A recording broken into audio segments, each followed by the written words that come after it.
রে মা, তুই এসব কাদামাটি নিয়ে কি করিস? কিছু না মা, এমনিতেই খেলা করার জন্য নিয়ে আসলাম। এ তো দেখছি পচা পুকুরের কাদা, কি গন্ধ! কি যে বলো না মা তুমি, কাদাতে তো একটু মাটির গন্ধ থাকবেই। যাও, তোমাকে দেখা লাগবে না, তুমি ঘরে যাও। এসব পচা কাদা নাড়তে নিষেধ করলাম, তাও শুনলি না তো। যদি গায়ে কোনো খোস পাচড়া বের হয় তাহলে কিন্তু আমাকে তখন বলতে আসিস নে। ঠিক আছে, বলবো না, যাও তুমি ঘরে যাও। সে না হয় গেলাম, কিন্তু তাড়াতাড়ি হাত পা ধুয়ে ঘরে আয়, রান্নার কাজে একটু সাহায্য কর আমায়। ঠিক আছে মা, তুমি যাও, আমি আসতেছি।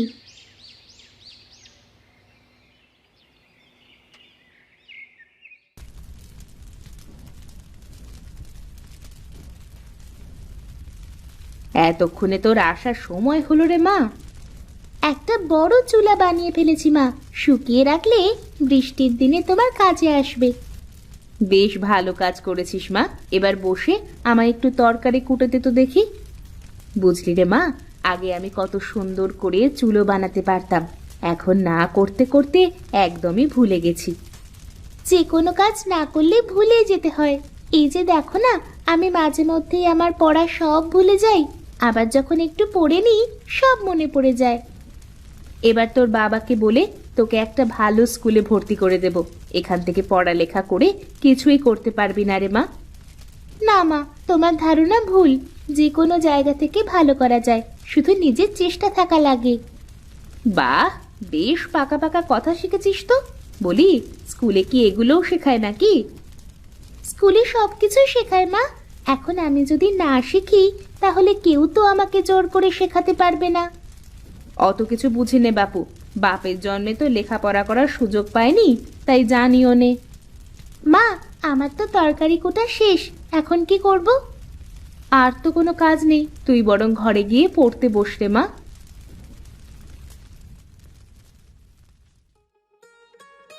হরি, সবাইকে ভালো করে খাওয়া। দেখ দেখ, ওখানে কি লাগবে দেখ। সবাইকে খাবার দিয়েছি দাদা, সবাই তো খাচ্ছে। ঠিক আছে, তুই একটু এইদিকে আয় দেখি। হ্যাঁ দাদা, বলো কি বলবে। বলি, বাজারের কি খবর? সব কিছু আছে তো, নাকি আবার বাজার করতে দৌড়াতে হবে? না দাদা, যা আছে তাতে দুদিন চলে যাবে, এখন আর বাজার করবার দরকার নেই। মানুষকে খারাপ কিছু খাওয়ানো যাবে না। কোনো কিছু নষ্ট হয়ে গেলে সাথে সাথে ফেলে দিবি। শোন, খরিদ্দার হলো লক্ষ্মী, দোকানদার পেঁচা হলে হবে না। কোনো চিন্তা করবেন না দাদা, আমি সব দেখছি।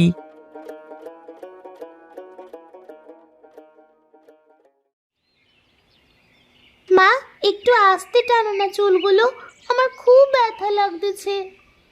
লাগুক একটু, ওটুকু লাগলে কিছু হয় না। একটু টেনে টুনে তেল না দিলে কি আর চুল বাড়বে শুনি? ও এমনিই বাড়বে, এত তেল দিয়ে কি হবে? বরং তেল দিয়ে আরো চুলে আঠা আঠা হয়ে যায়। কিচ্ছু হবে না, চুপটি করে বস তো দেখি।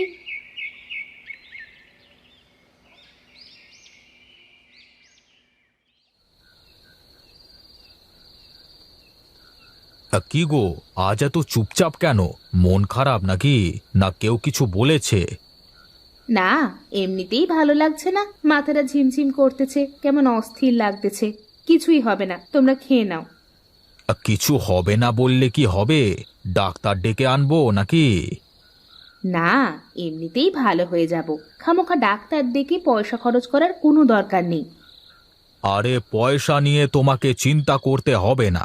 টাকা পয়সা কি আমার কম আছে নাকি? বলি একটা আর বোঝো আরেকটা। বললামই তো এখন ডাক্তার ডাকা লাগবে না।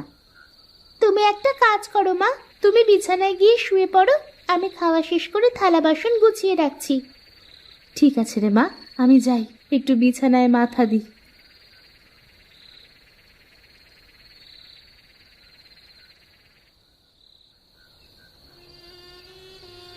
তখন কত করে বললাম ডাক্তার ডেকে আনি, আমার কথা শুনলো না। এখন বুঝুক মজা। বাবা, তুমি থামবে? মনে হয় মা ভেবেছিল এমনিতেই এমন হচ্ছে, তাই তো ডাক্তার ডাকতে নিষেধ করেছিল। আর বাড়ির বউয়েরা সবসময় এরকম একটু করে। বেশি পাকা পাকা কথা শিখে গেছিস তুই। এখন দেখ তো মায়ের কি অবস্থা। না পারছি ঘুমাতে, না পারছি জেগে থাকতে। তুমি ঘুমিয়ে পড়ো বাবা, আমি মাকে দেখতেছি। আমাকে তো আবার সকালে ঘুম থেকে উঠেই হোটেলে যেতে হবে। তা আবার হয় নাকি? তোকে একলা জাগিয়ে রেখে আমি ঘুমাতে পারি নাকি? সকাল না হলে তো ডাক্তারও ডাকতে পারছি না। তুমি একটু ঘুমিয়ে নাও, আমার ঘুম আসলে আমি তোমায় জাগিয়ে দিয়ে ঘুমোবো। না রে মা, কাল দরকার হয় হোটেল বন্ধ করে রাখবো। হোটেল বন্ধ রাখলে বাজারের এত মানুষ না খেয়ে থাকবে নাকি? হোটেল তো ওই একটাই। সে যা হয় হবে, হরি একলা সামলে নিতে পারবে।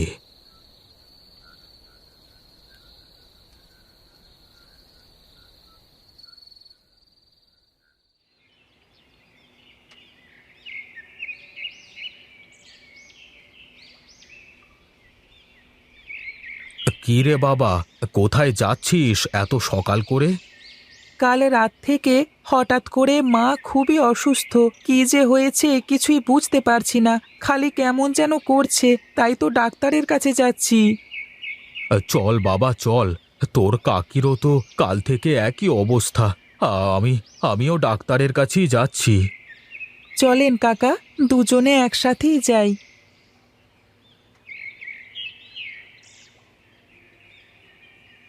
ও প্রতাপদা, প্রতাপদা, আরে ও প্রতাপদা, কোথায় চললে ওরকম হন হন করে? কি রে, তোরা কোথায় যাস? দাদা, কালকে রাত থেকে গিন্নি অসুস্থ, মাথা ঝিমঝিম করে, গায়ে জ্বর, কিছুই তো বুঝতে পারছি না। কি বলিস রে?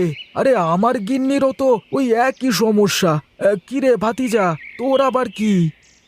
কাকা, রাত থেকে মায়েরও ওই একই সমস্যা। হায় হায় হায় হায়, কি যে বলিস তোরা!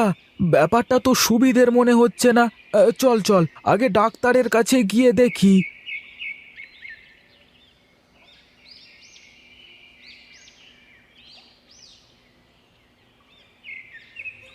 কি রে হরি, কোথায় চললি এই সকাল করে? হ্যাঁ দাদা, আর বলেন না, কাল রাত থেকে গিন্নি অসুস্থ। ডাক্তারকে দেখালাম, ডাক্তার কিছুই বলতে পারলো না। হ্যাঁ, কিছু জ্বরের বড়ি দিয়ে চলে গেল। বুঝলি বিনোদ, আমার মনে হয় ডাক্তার দিয়ে কিছু হবে না। আর তাছাড়া সবার একসাথে এমন হওয়ার কারণটাও আমার কাছে সুবিধের মনে হচ্ছে না। তার চেয়ে বরং চল আমরা বুড়িমায়ের কাছে যাই, সে কি বলে শুনি। হ্যাঁ দাদা, তাই চলো, দেখি কি বলে।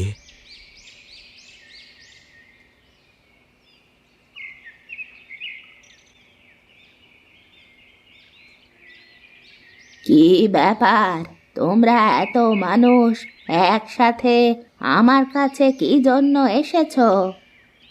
বুড়িমা, আপনার সাথে কিছু কথা ছিল। তো বেশ বেশ, বলে ফেলো দেখি, কি বলবে? ও আচ্ছা, এই ব্যাপার তাহলে। আমি জানতাম এমন একটা কিছু ঘটবে। কি বলো বুড়িমা, কি হয়েছে কিছু বলবে কি? এক দুষ্ট আত্মা তার মৃত্যুর প্রতিশোধ নিতে এভাবে গায়ের মানুষের মাঝে উতলা তৈরি করেছে, যে কোনো সময় যে কারো প্রাণ নিয়ে নিতে পারে। কিন্তু বুড়িমা, শুধু বাড়ির গিন্নিদের কেন? আর কিভাবে এর থেকে মুক্তি পাওয়া যাবে? গায়ে সব বাড়ির রান্নার চুলো ভেঙে ফেলতে হবে, অথবা বন্ধ করে দিতে হবে। একটা আতপ চুলা লাগবে, নতুন কাদা দিয়ে বানানো। সেই চুলোতে ওই দুষ্টু আত্মাকে বিনষ্ট করতে হবে, তবেই সবাই সুস্থ হয়ে যাবে। ঠিক আছে বুড়িমা, আমরা সব ব্যবস্থা করছি, তুমি চলে চলে এসো কেমন? সবাই চলো, সবাই চলো, গিয়ে যার যার বাড়ির চুলো সব বন্ধ করে দাও।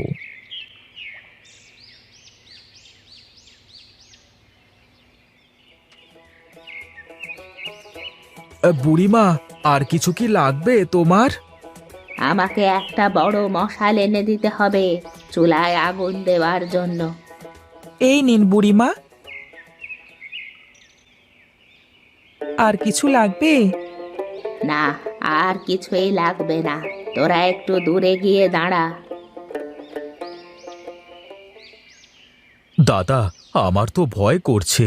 বাড়িতে ছোট মেয়েটা আর অসুস্থ বউটাকে ওভাবে রেখে আসলাম। মেয়েটা ভয় পাবে না তো? আরে না না, কিছুই হবে না, দাঁড়িয়ে দেখতে থাক।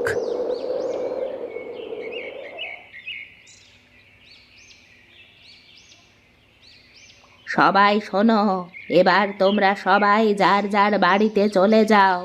আজ কেউ রান্না করবে না। বাড়িতে গিয়ে দেখো সবাই ভালো হয়ে গেছে। আপনাকে আপনাকে অসংখ্য ধন্যবাদ বুড়িমা। থাক বাবা, এটা তো আমার কর্তব্য। যা, তুই তোর বাড়িতে যা, গিয়ে দেখ তোর গিন্নি সুস্থ হয়ে গেছে।